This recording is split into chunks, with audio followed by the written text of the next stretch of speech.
and spell your last name and give me your title. Joanne Parrilli, P-A-R-R-I-L-L-I, Associate Justice, Division 3. Great.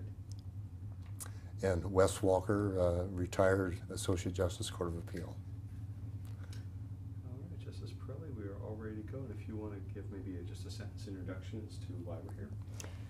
This interview is being conducted as part of the Appellate Court Legacy Project. The purpose of the project is to preserve an oral history of the appellate courts in California through a series of interviews of the justices who have served on our court. We are pleased to have with us this morning the Honorable Herbert W. Walker, who served on the 1st District from May of 1996 through March of 2001. Wes, you're a native Californian. Tell us a little bit about your childhood, especially what it was like to have a father who was a judge, and how that might have influenced your decision to study law and ultimately to seek a judicial appointment. Okay, I grew up in Glendale, California. Actually, as a child, Dad worked early on as with the Division of Corporations doing corporate law. He went on to be Chief Deputy District Attorney in Los Angeles County under Fred Hauser in the mid to late 40s, and then went on the bench in early 1950, appointed by Earl Warren at the time. So I was really grown by the time he went on the bench, but of course was very familiar with his work prior to the time that I took off for college. Did you attend high school in Glendale then? Went to high school in Glendale High School. When you were in grade school or high school, did you ever think you would end up as a lawyer? You know, I didn't. In fact, I probably did not want to be a lawyer because I saw how hard my father was working most of his work life. When I got to Stanford, I was majored in geology for about 3.5 years. And the career opportunities in the early 50s, or the mid-50s when I graduated, were primarily with oil companies going to Saudi Arabia looking for oil, which didn't appeal to me too much. So at that point in time, I convinced myself the law would be a good career. How many brothers and sisters did you have?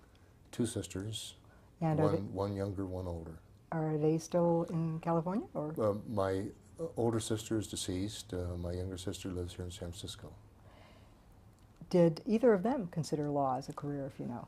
I don't think so. Both of them, this is back in the days when people got married and had children, had families, and then took care of their families. My younger sister, Elizabeth, lived in Los Panos for years. Her husband, they had a farm. They had in the farm implement business in Los Panos, and then she raised a whole bunch of kids, so that was her life. And how many generations of native Californians had there been in the Walker lineage by the time you arrived? Oh boy.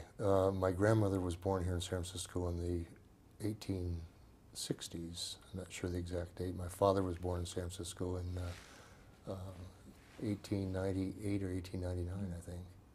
My mother was born in Los Angeles in early 1900s, so that would be, what, 3 generations? Wonderful. And you've already told us you graduated, or you attended Stanford. When was it that you graduated? 1955.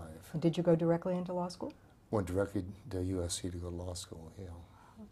And what was USC like back then in the 50s? You know, I've sort of been torn over this issue all of my adult life. I, at the time, really wanted to stay at Stanford to go to law school. But my father, my mother, and my 2 sisters all graduated from USC, and Dad convinced me that it was really imperative that I go to USC, what is now Law Center. At that time, in the late 50s, probably 2/3 of the lawyers in Los Angeles were SC grads. UCLA really didn't get started until early, mid-50s. And a good portion of the judges there were USC grads, so he thought that was important. So Was it pretty much an all-male environment back then? pretty much. We had 3 or 4 women in the class. Out of, I think the entering class was around 140. We ended up with about 80-something. And there were probably 2 or 3 women that graduated. How about minorities? Any minorities back then? A few, not a lot. And most of the graduates in your class, did you ever keep track of how their careers went or where they ended up? You know, a little bit. Of course, we had reunions periodically, the last one being our 50th here several years ago. surprisingly, most of them stayed in the Los Angeles area. Most of them were very successful in larger law firms down there, and pretty much stayed close to home. And then after law school, what was your first venture as a practitioner? Oh boy, when I was actually in law school, I worked for the LA County Council. Gophering in the afternoon after classes, I'd go down and pick up papers and run them down to the presiding judge, who at that time was Stanley Mosk. And this was back in 1956, 57. So after graduation, I stayed with the county council as a deputy for not quite a year. At that point, wanted to get out of the big city, and frankly wanted to get out of my father's shadow, which was fairly large in Los Angeles at that point. So was he on the bench by then? He was on the bench by then, and ended up trying most of the high-profile criminal cases in Los Angeles County, including the Sirhan case later on in the 60s.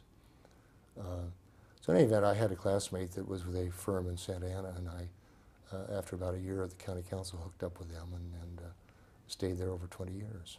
Any noticeable changes from the legal environment in LA County moving to Orange County?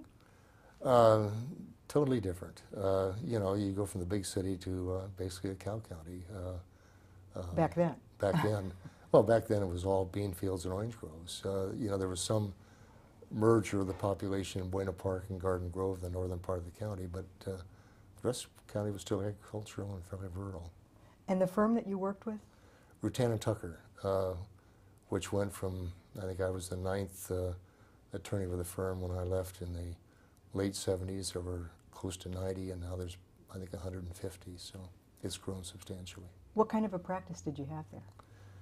Initially, I was doing insurance defense work. I was doing misdemeanor prosecutions for 2 of the cities. I was city prosecutor for what was then Cypress and Dairyland, 2 cities on the western side of the county. They were still dairy farmers and hadn't really been developed at that point. So I did insurance defense, city prosecutorial work, worked from that into really complex civil litigation over the years.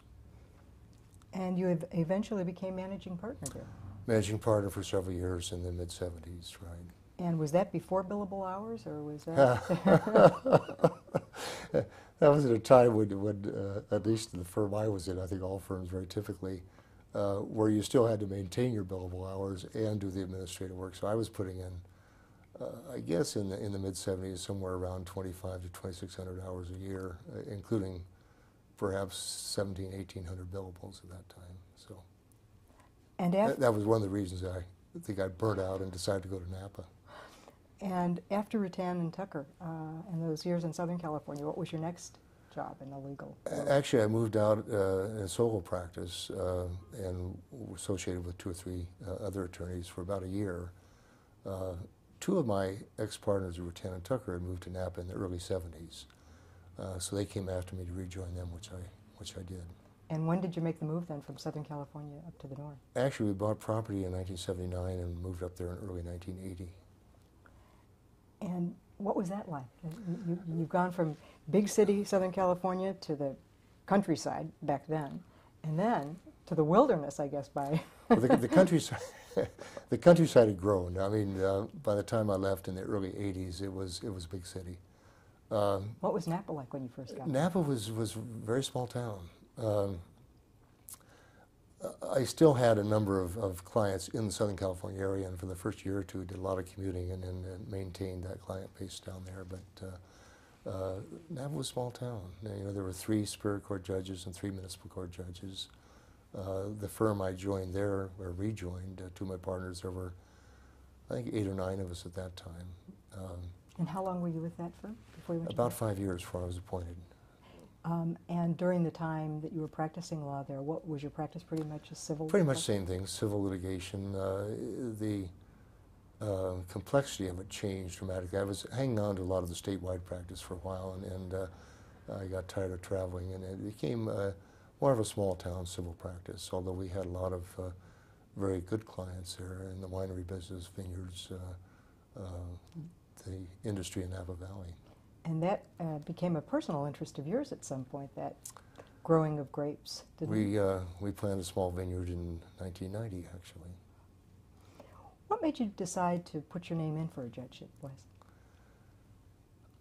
I think a number of reasons. I think the fact that I had always admired my father and felt that he really had done a great job at being a judge. I found it to be, at that point in my career, something I felt would be more rewarding than the constant battle in court, which I think is proven out pretty much.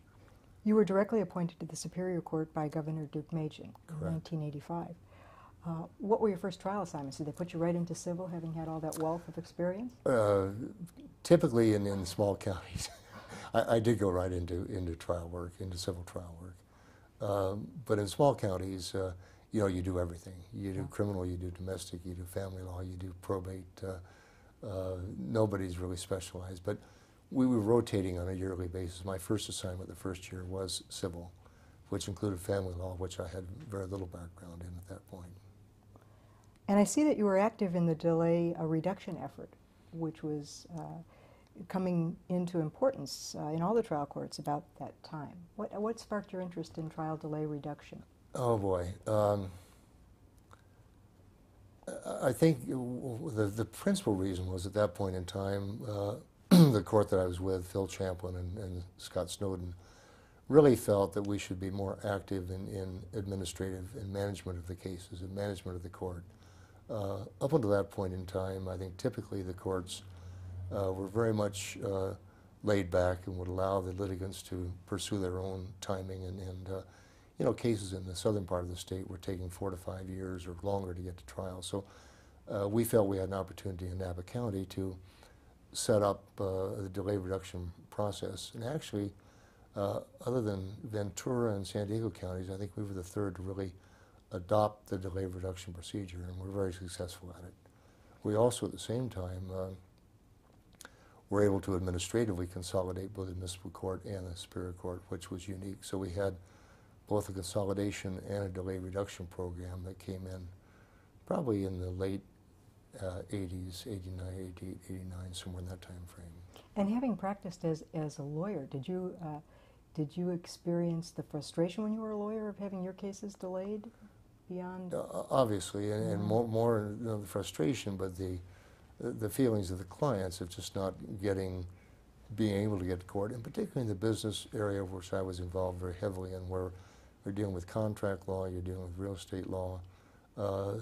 Problems need to be resolved timely, and they weren't being resolved timely. So we became very active in administering cases, and very successful. We were, in the first year, able to process over 90% between filing and disposal or disposition of them. So, and that ratio, I think, pretty well maintained itself to today. So. And how did the relationship maintain between the lawyers practicing up there and the bench, which was a small bench, as you've said?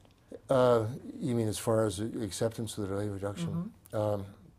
I think it was very good. I worked very closely. I set up a committee with a bar, local bar, and worked very closely with them in really adopting the rules and bringing them into the process, which I think worked very well. Oh, it's so important. And so when we got down to the point where we really cut into the delay reduction, they were, I think, many of them eager to get into it because of the time and because of the fact they could get cases tried and get them disposed of. Sure, and they could share in the credit along with the court, which was... And some very interesting results we had, at least in Napa, and I don't know if the rest of the state, but we found that after we instituted the delay reduction, we had about a 50% drop in civil filings. So all the junk filings that had been going on for years, people filing and then sitting on them hoping to settle, disappeared. Wow. So our civil filings went way down, and we were able to obviously process cases a lot faster. Any cases from your time on the Napa Superior Court that are particularly memorable, or any trials you had? Or? Nothing really. You know, we did everything from murder to family law, and processed a lot of cases. After more than 10 years then on the Napa Superior Court, you joined us in Division III in 1996 after Justice Merrill passed away. At the time, the division consisted of Justice Phelan, who had just been appointed presiding justice of the division in April of the same year, and Justice Corrigan and myself. Justice Chin had gone on to the Supreme Court on March 1st, the year that you joined us. Do you remember any first impressions you had of our division or the court here in the First District as a whole? Oh boy. You know, it's a nice change. I enjoyed, I think, moving from the activity of the trial courts, which I thoroughly enjoyed and still thoroughly enjoy, into a more academic atmosphere. I think it was more creative. I felt more challenged, I think, mentally as far as applying the law and then deciding cases. So it was a big change, as I'm sure you recall. And we were still over at Marathon Plaza back then. Still in the temporary court, yeah. Yeah, so it was an easier commute at that stage, probably coming to, if you came down 80 in those days. Actually, it wasn't bad then, because I could take the ferry down and from Vallejo and walk over to the court, which worked out real well. How did the work compare with what you had done as a trial judge? Did you find it as interesting? You mean as far as the quality? Yeah. As far as the quality of the cases, excuse me, I think it was very similar.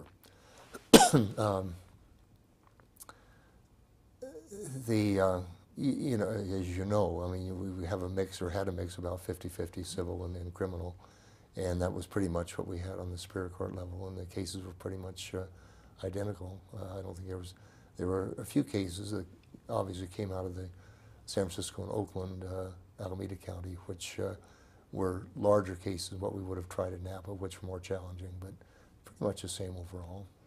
Do you recall any cases that were your favorites or that kept you up late at night?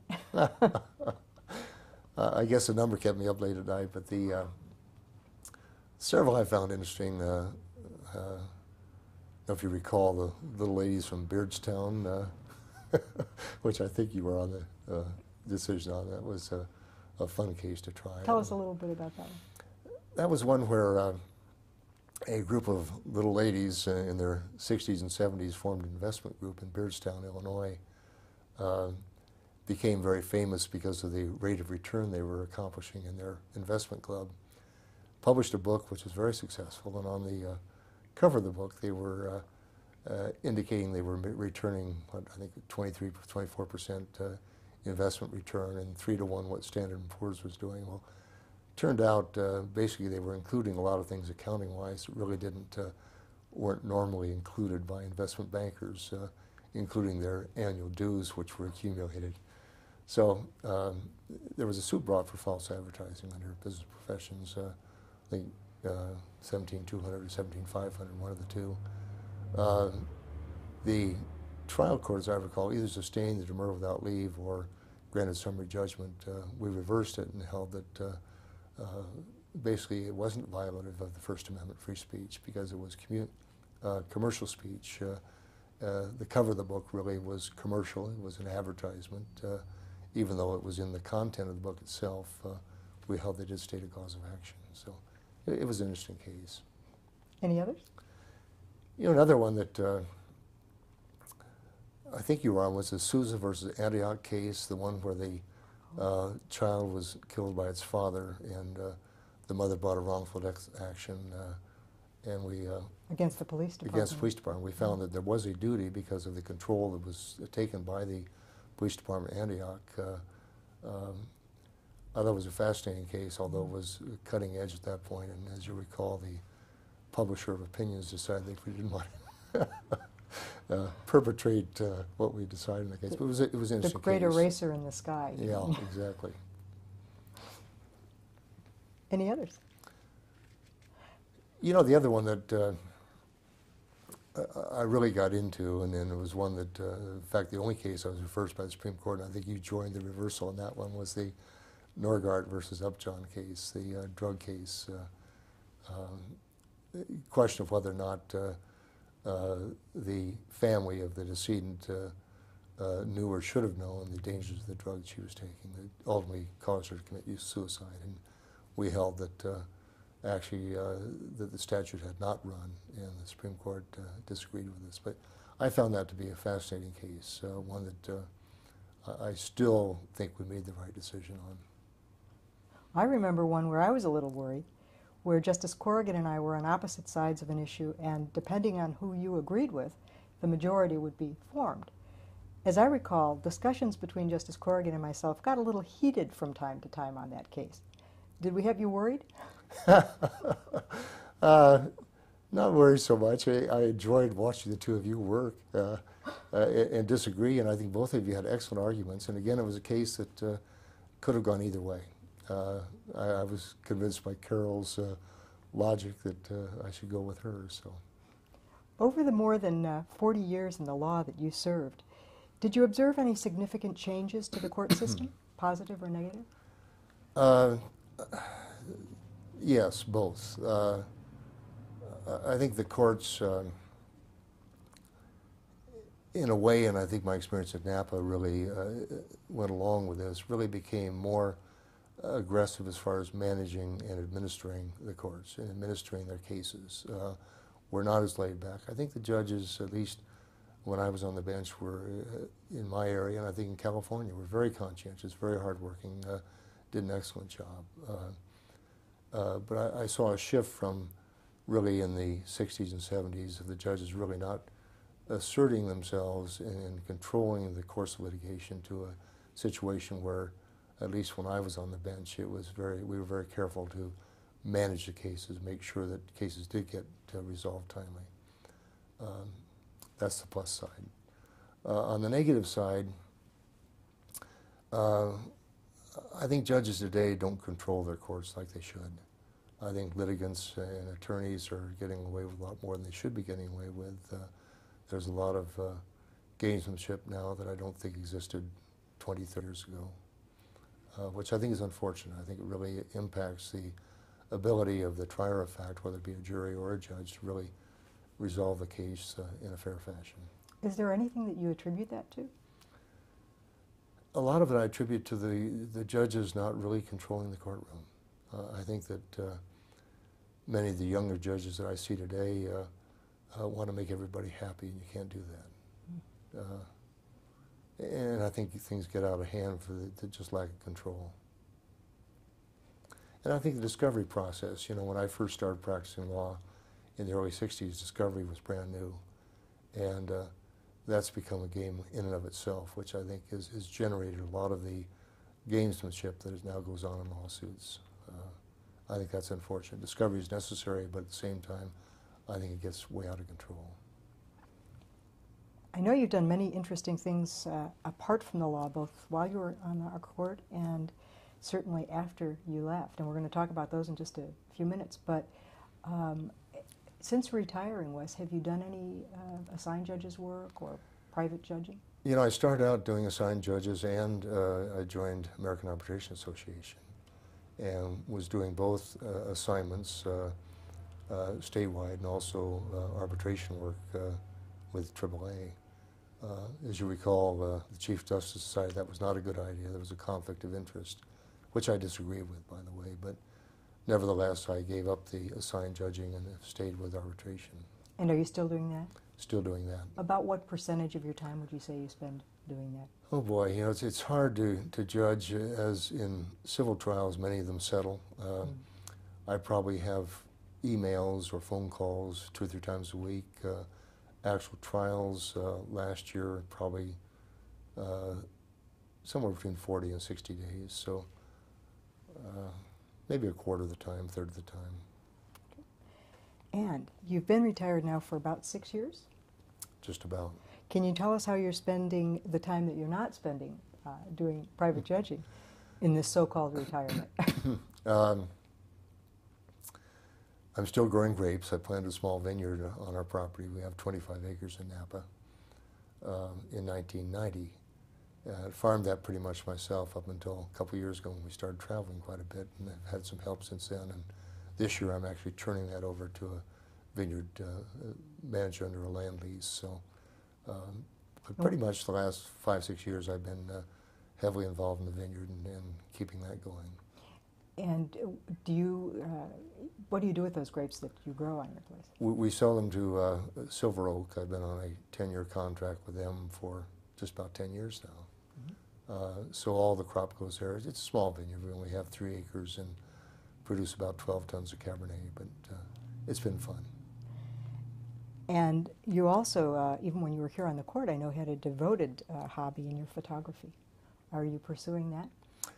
We've gotten off quite extensively in that in the last several years. I was very fortunate to have been picked up by a publisher in New York did initially a calendar on Napa Valley, and then in fact I've done 7 of those now, but that led to a small book on Napa. I did another small book on Sonoma, and just last week published a book on Tuscany. So I've been doing a lot of photography, a lot of publishing. And you have another book coming up, or you're going to be doing some We're going to be traveling doing China this year. In the fall, I'm going to be on the Silk Road for about 30 days, taking pictures over there. When did your interest in photography begin, Les? Oh boy, I think as a kid, you know, I always loved taking the camera with me whenever I went. But in the 60s and 70s, I did a lot of backpacking in the Sierras, and took the camera with me, just take really landscape stuff for years. And in addition to your books, I noticed when I was just looking on the internet this morning that there's actually a website that has about 200 of your photographs available as posters in all different sizes and some beautiful images. Well, thank you. Shall we give them a plug and tell them where they can find it? Actually, that came through. I have 2 agencies that have my photographs on their websites. One started out with a small agency here in San Francisco, Ted Straczynski of Photo 2020. He sold to Lonely Planet in Australia, and I've got several hundred images with them. They were the ones that actually sold to All Posters, which has the poster site. And now I've got also an agent in Europe, in Spain, and Age Photostock, who handles my photography over there. So I'm selling images really on the web for all kinds of things, editorial, books, whatever. Well, and you've certainly seen photography change. When we were talking before we started on the video this morning, you were telling me that up till fairly recently you've been using film and a Hasselblad camera for your photography. Now you've made the shift to digital, right?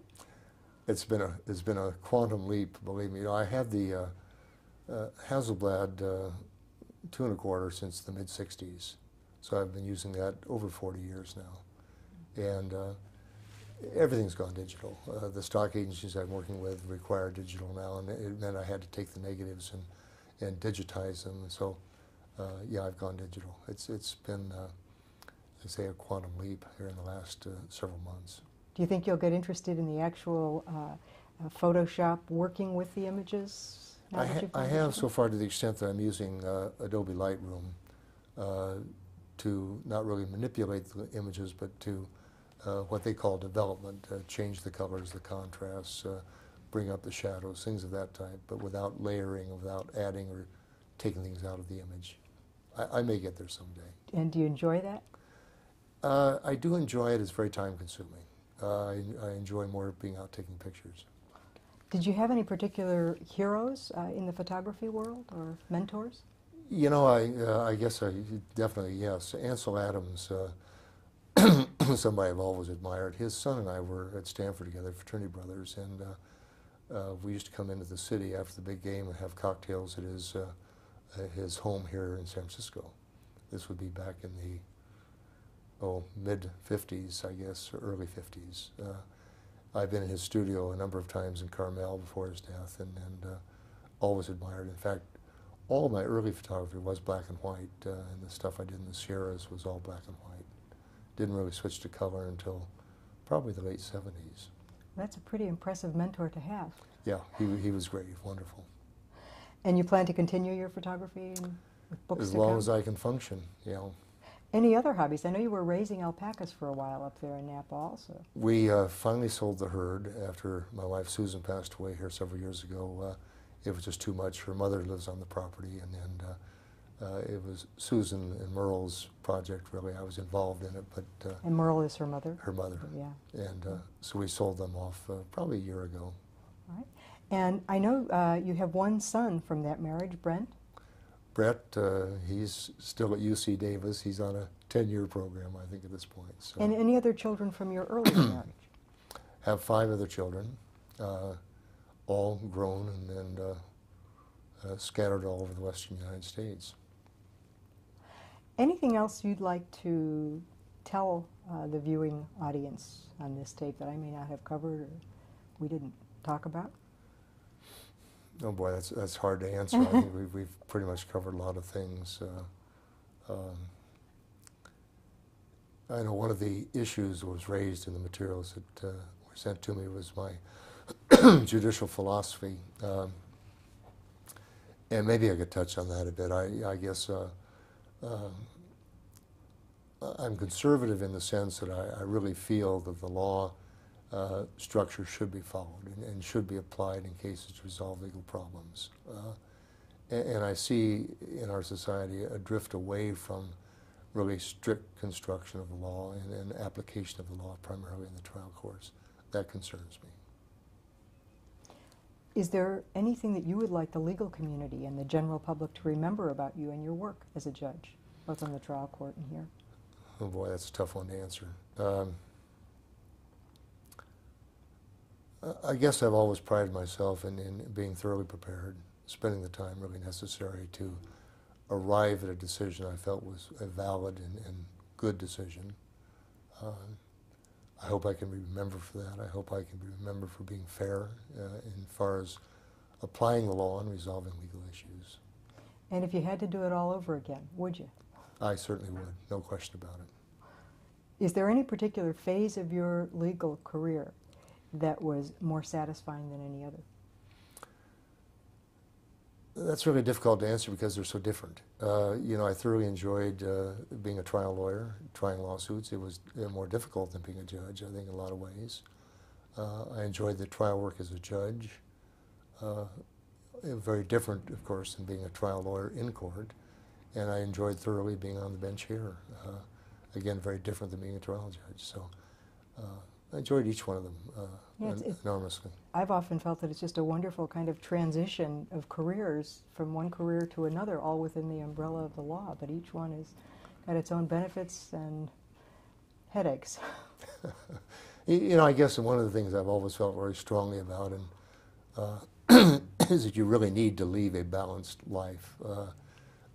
I've committed myself to the law, but not so totally that I haven't enjoyed a lot of other activities in my life, and travel, photography, vineyard, particularly people in the law profession, really to strike that balance, not to be so totally consumed in the law that they have nothing else in their lives. So that's been a struggle and something I've always tried to attain.